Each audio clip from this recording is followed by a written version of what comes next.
Nah, judul yang menjadi endapan emosi inilah yang menutup kelimpahan rezeki kamu mau masuk. Menutup kelimpahan job-job kamu mau masuk, jodoh kamu mau masuk, segala hal kelimpahan atau kebahagiaan dalam kehidupan kamu seakan terhalang oleh sumbatan ini gitu.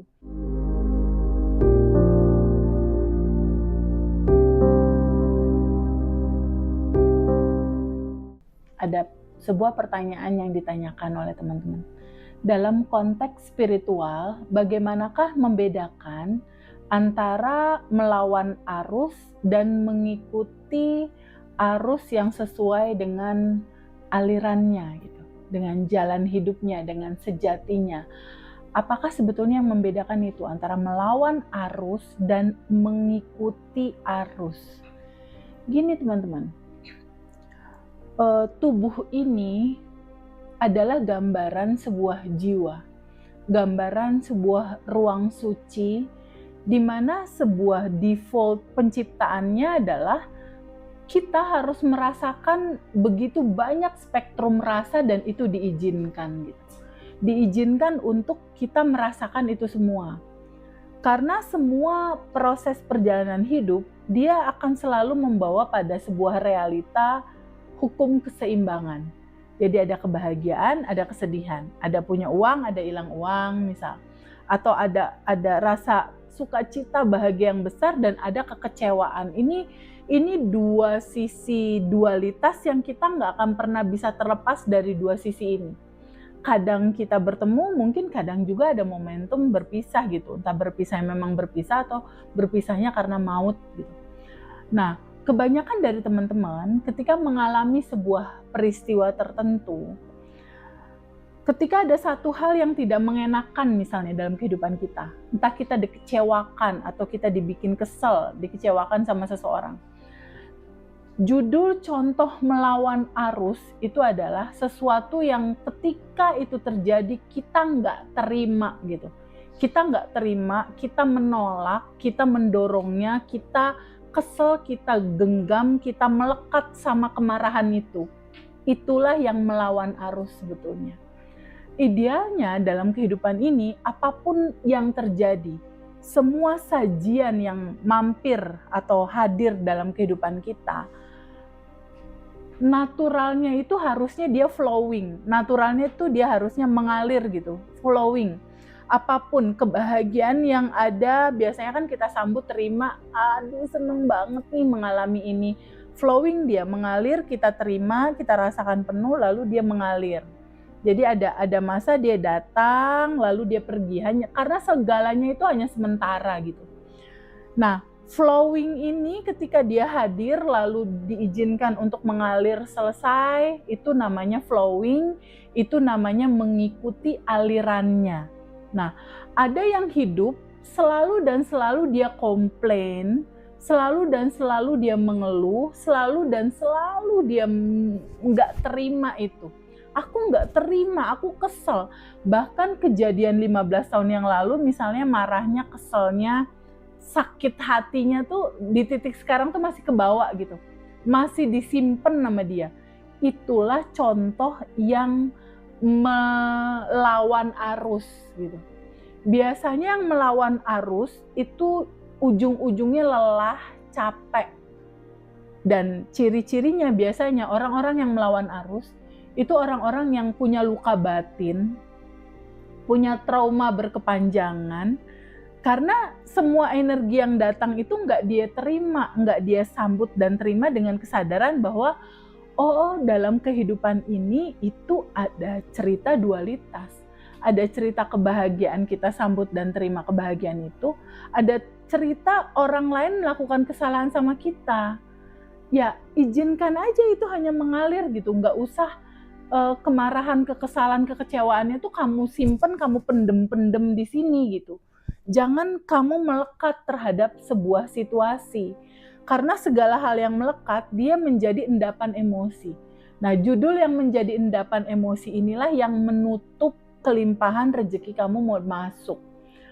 Menutup kelimpahan job-job kamu mau masuk, jodoh kamu mau masuk, segala hal kelimpahan atau kebahagiaan dalam kehidupan kamu seakan terhalang oleh sumbatan ini gitu.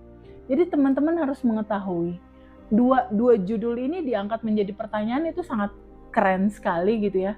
Bagaimana mengalir hidup flowing, mengalir mengikuti alur sejatinya kita. Satu lagi, bagaimana ketika kita berjalan dalam kehidupan ini arusnya tuh kita melawan arus gitu. Nah, judul melawan arus tuh judul yang selalu kita nggak terima gitu.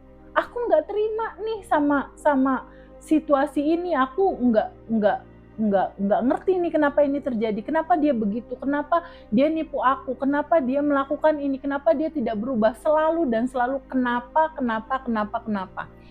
Karena orang itu tidak mengetahui bahwa sesungguhnya siapapun yang hadir di dalam kehidupan kamu, siapapun yang hadir dalam kehidupan kamu, itu adalah dirimu sendiri dalam bentuk yang lain.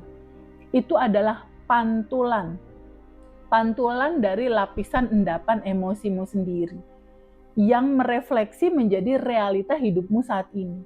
Jadi banyak sekali dari teman-teman yang belum memahami kenapa ya realita aku mengalami seperti ini. Kenapa ya hidup aku saat ini kok belum berkelimpahan? Kenapa ya di titik saat ini aku belum ada rumah, aku belum ada mobil, aku income juga belum stabil. Kenapa ya aku belum merasakan kebahagiaan? Kenapa ya aku kesepian? Kenapa ya aku ada utang yang belum terbayar? Kenapa ya hubungan relationshipku kayak gini? Itu adalah sebuah pertanyaan yang perlu sekali untuk kita renungkan bersama. Bagaimanakah seharusnya kita mensikapi ini? Dan bagaimanakah seharusnya hidup ini berjalan? Kalau kita merenungkan di titik saat ini, berapakah usia kita? 30 tahunkah? 40 tahunkah? 50 tahunkah? Atau 60 tahunkah? Di titik usia kita sekarang, entah misalnya di 20 tahun, 30 tahun, 40 sampai 60 misal, coba renungkan. Sudahkah teman-teman mengenali siapakah dirimu? Siapakah sejatimu? Siapakah kamu sebenarnya? Udah ketemu belum sama pertanyaan atas jawaban itu? Yang kedua, sudahkah teman-teman mengetahui sebuah jawaban? Bagaimanakah sebetulnya realita ini terjadi dalam kehidupan aku? Sudahkah teman-teman tahu bagaimanakah sistem kerja semesta mengatur kehidupan ini? Dan bagaimanakah sesungguhnya realita itu tercipta dan terjadi? Nah, untuk mengetahui itu dua statement pertanyaan yang sangat luar biasa sekali, seru gitu. Kalau teman-teman mengetahui itu di titik saat ini. Karena memang teman-teman harus tahu siapakah diri kamu agar kamu memahami mudahnya mewujudkan segala sesuatu yang kamu inginkan. Tentunya dengan proses ya. Ketika kamu udah tahu bab 1, siapakah dirimu, kamu udah tahu cara kerja sistem semesta membuat realita hidupmu terjadi.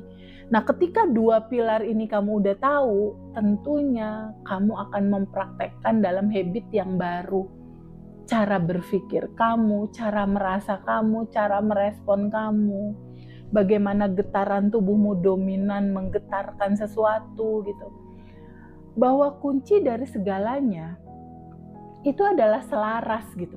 Selaras atas apa? Selaras atas goal yang kamu inginkan dengan getaran tubuhmu.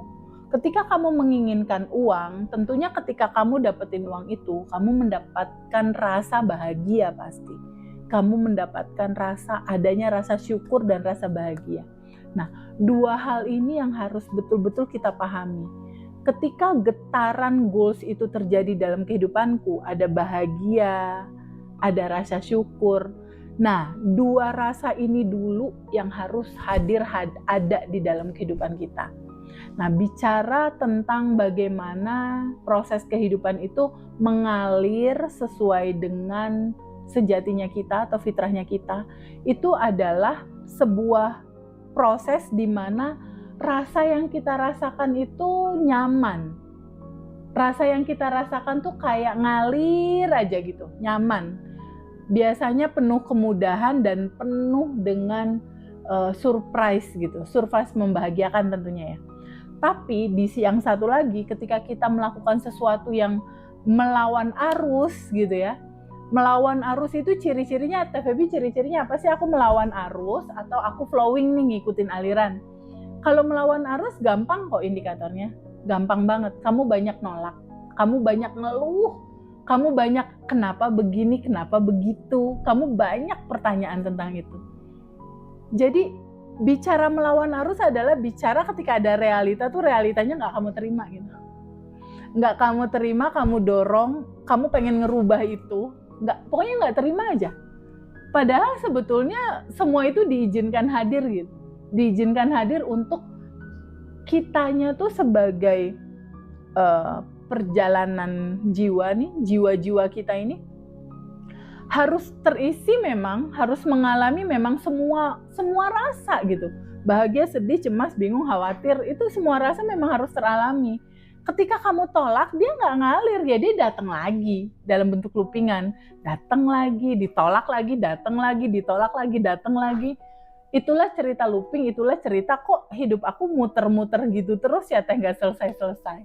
Ya jelas nggak selesai-selesai, kamu nggak pernah ngalirinnya. Kamu tolak-tolak terus, sementara judulnya rasa ini tuh harus hadir di dalam ruang jiwa kamu. Kamu harus menjadi ruang suci di mana semua rasa ini harus kamu rasakan penuh gitu. Tapi nggak juga ketika hadir dalam kehidupan kamu, kamu genggam, kamu pegangin rasa itu, dan misalnya orang punya salah 10-15 tahun kayak nggak selesai-selesai kamu simpen gitu.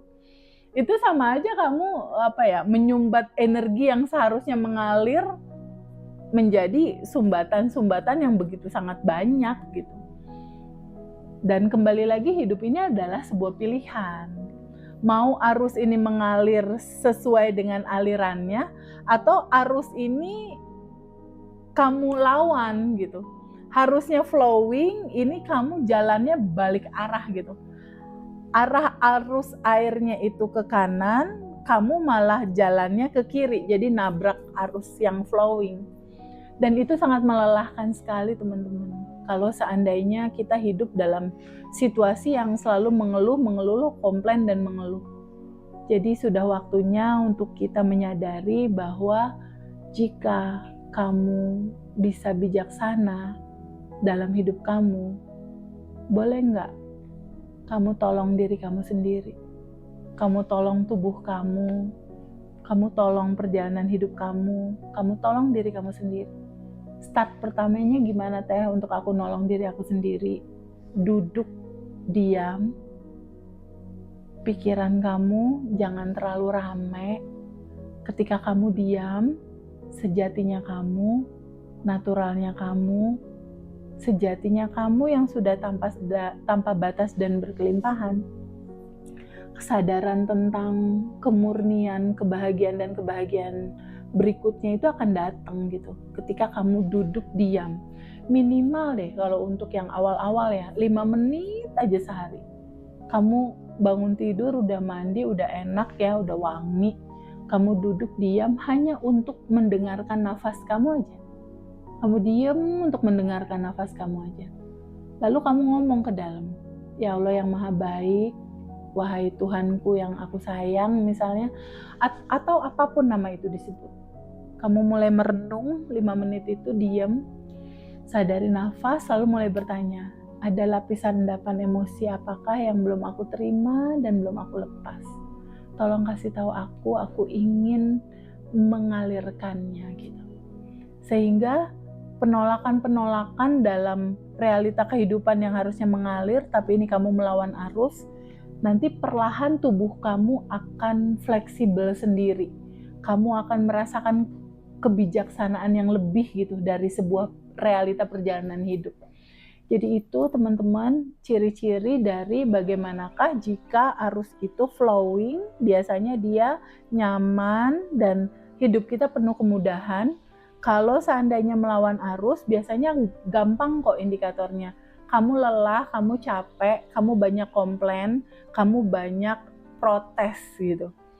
Nah, kalau yang komplain, banyak protes, nggak terima, itu biasanya capek.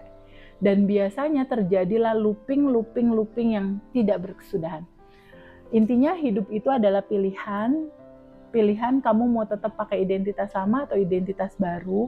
Sadari bahwa hidup yang selaras itu perlu kamu cari. Bagaimanakah akhirnya tubuh kamu bisa bergetar dalam keselarasan semesta, sehingga kamu akan mengalami kebahagiaan dalam hidup dan perayaan di dalam hidup setiap hari. Banyak orang mau berubah, tapi dia nggak mau melepaskan cerita masa lalu atau beban masa lalu. Terus gimana caranya untuk memulai sebuah perjalanan baru itu gitu? Kalau ternyata masih ada beban baru, masih ada beban masa lalu, masih ada PR masa lalu, masih ada endapan masa lalu.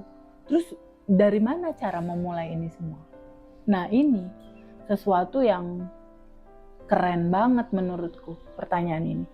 Karena gini teman-teman, satu hal prinsip yang harus teman-teman tahu, kita bisa berubah itu karena ada ilmunya. Kita bisa berubah karena kita mengetahui sesuatu gitu. Kita bisa berubah karena kita tahu ada sebuah pengetahuan yang menceritakan tentang kenapa sih kejadian itu bisa terjadi. Nah, pahami sama teman-teman, kehidupan ini substansinya dibuat sama Allah secara sunatullah, secara aturan utamanya, dia itu seperti cermin. Jadi ada sistem kerja semesta yang mengatur kehidupan ini. Bahwa hidup itu seperti cermin. Sebagaimana halnya kita bercermin, orang bercermin di depan cermin, cermin ini akan memantulkan sebuah gambar, memantulkan segala sesuatu tergantung dari siapa orang yang ada di depan cermin. Ketika seseorang itu menggunakan kerudung warna pink, otomatis pantulan di cerminnya itu adalah orang menggunakan kerudung warna pink. Ketika orang itu pakai baju warna hitam, otomatis pantulannya baju warna hitam gitu. Nah, begitulah realita terbentuk dalam kehidupan kita. Ketika realitanya nggak nyaman, artinya daleman kamu masih nggak asik, masih nggak nyaman. Masih ada luka batin, masih ada trauma, masih ada begitu banyak orang-orang yang nggak kamu maafin. Ketika daleman kamu penuh sama cerita-cerita sedih, marah, kesel, bingung, terus kamu nggak mau rubah itu gitu, kamu nggak mau maafin itu, kamu nggak mau sambut terima dan kamu nggak lepasin, kamu nggak larutkan sehingga endapan itu kosong gitu, kamu nggak larutkan itu. Gimana ceritanya mau berubah, orang dalemannya kan masih itu gitu. Nah, sadari dan pahami bahwa perubahan yang terjadi di dalam realita kita itu akan terjadi seiring dengan daleman kamu juga kamu buat rapih dan kamu buat nyaman gitu. Endapan-endapan lapisan emosinya itu kamu betul-betul sadari dulu untuk kamu terima dan kamu alirkan, kamu lepaskan. Kalau dalemannya masih itu, ya pantulan realitanya masih akan tetap itu gitu. Kalau di dalam tubuh kamu masih ada luka batin, masih ada kemarahan, masih ada kekesalan, masih ada segala sesuatu orang-orang yang belum kamu maafin, kamu masih bawa-bawa sesuatu yang memantulkan realita nggak enak, mau sampai kapanpun teman-teman. Ketika mental block masih ada, ketika belief lama yang salah masih ada, ketika kamu nggak bisa maafin orang masih terus kamu pegangin, sampai kapanpun pantulan realita itu akan tetap seperti itu gitu. Ketika kamu mengharapkan masa depan yang lebih baik, tentunya kan sesuatu realita itu lebih baik dari sebelumnya kan. Nah, untuk merubah dari yang nggak nyaman, nggak enak menjadi lebih baik, dari income 5 juta menjadi income 20 juta misalnya, itu kan nggak bisa kalau daleman nggak berubah. Nggak bisa kalau masih ada kemarahan, kekesalan ini nggak larut-larut, nggak kamu lepasin. Jadi kunci dari intinya adalah ikhlas untuk kamu terbuka menerima bagaimana sebuah realita perjalanan hidup kamu itu kamu lewati, kamu lalui. Izinkan dulu kamu terima semua itu. Bahwa perjalanan hidup ini hanya sebuah proses kesadaran aja kok sebetulnya. Dalam perjalanan ini kamu pernah melakukan sebuah kesalahan, pernah melakukan sebuah salah jalan atau salah keputusan atau apapun itu gitu dalam kehidupan kamu, nggak apa-apa. Itu sebuah perjalanan menuju kesadaran, nggak masalah. Izinkan kamu untuk duduk sama rasa itu. Jadi lihat sebuah pengetahuan atas substansinya teman-teman. Ketika realitanya masih nggak enak, berarti dalemannya masih daleman lama. Kalau daleman lama kamu belum bisa maafin begitu banyak orang, misalnya ada beberapa orang, terus gimana ceritanya realita berubah kalau daleman ini nggak kamu rubah? Karena sebagaimana isi di dalam, begitulah realita dalam kehidupan kamu. Intinya itu. Kalau realitanya masih nggak asik, berarti daleman kamu tuh masih belum asik. Renungkan itu. Karena kalau kamu mau ada perubahan di luar, di dalam juga harus ada perubahan dulu. Jadi sebagaimana di dalam, begitulah yang di luar. Sebagaimana realita di luar, begitulah gambaran pantulan daleman kamu.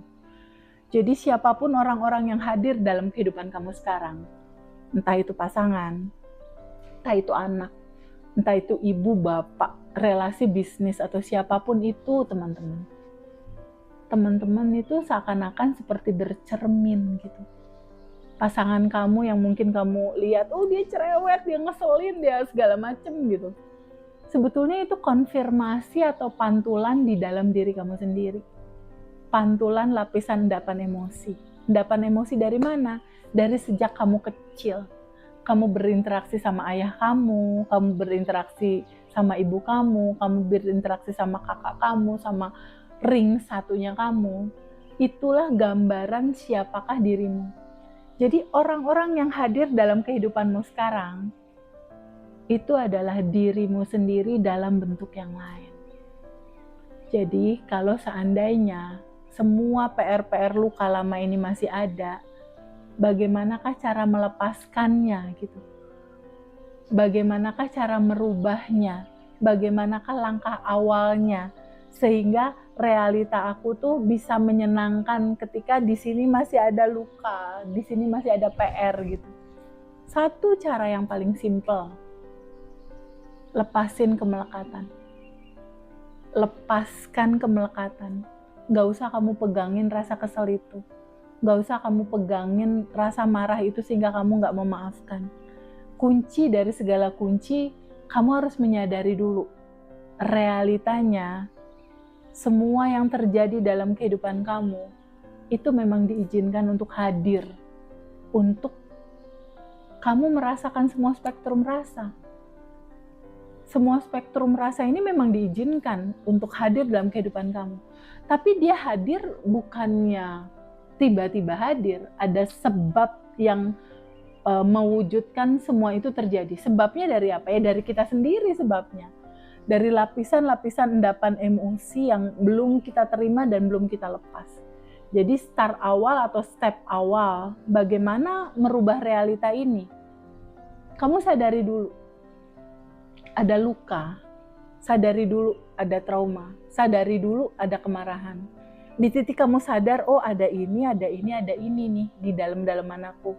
Setelah kamu menyadari, izinkan kamu terbuka untuk menyambut dan menerimanya.